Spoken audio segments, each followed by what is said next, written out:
Kalau misal kata Bijan ni tak boleh nak jahit baju, Pak Din lah tolong. Pak Din pun pandai juga hipster ni. Yang macam sanggup Pak Kodi tu dua tu, Pak Din yang buat. Pak Din dengan Pak Kodi langsung tak pernah kecil-kecil hati bergaduh ni. Dia macam ni, Badi. Ada rambut artis lah yang Pak Din pernah gunting kan? Siapa? Kamaru Haji Yusof. Betul. Siman. Itu Pak Din tak pakai gunting pun. Pak Din pakai hair dryer je. Ni air siap. Terima kasih. First time lah dengar kampung ni macam ni. Patutlah Mikan tu duk selalu cakap je. Kalau dia turun Malaysia je mesti dia cakap pasal kampung ni. Hebatlah. Kenapa Mikan daripada tadi macam tak nak cakap dengan Bijan? Saya merajuk, tak nak cakap dengan Bijan. Saya nak cakap dengan orang lain je. Cantik, Jangan saya lah kacau. orang lain tu. Bukan, saya lah orang lain. Lain kan muka saya dengan Bijan?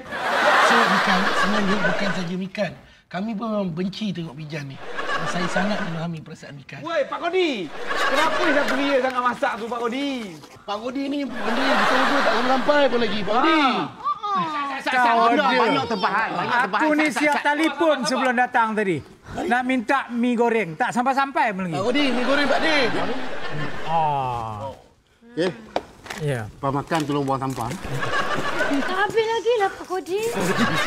Nah, aku berapa kali kata toge ni tolonglah buang. Tolong buang kepala dia. Ni, aku mana pernah cuah, mana aku tak pernah buang. Aku memang buang ke bawah. Buang Cakap apa? sikit Ni kepala hitam ni bukan kepala toge ni. Mana? Aku dah cakap hitam-hitam ni jangan takut. Aku sensitif dengan hitam.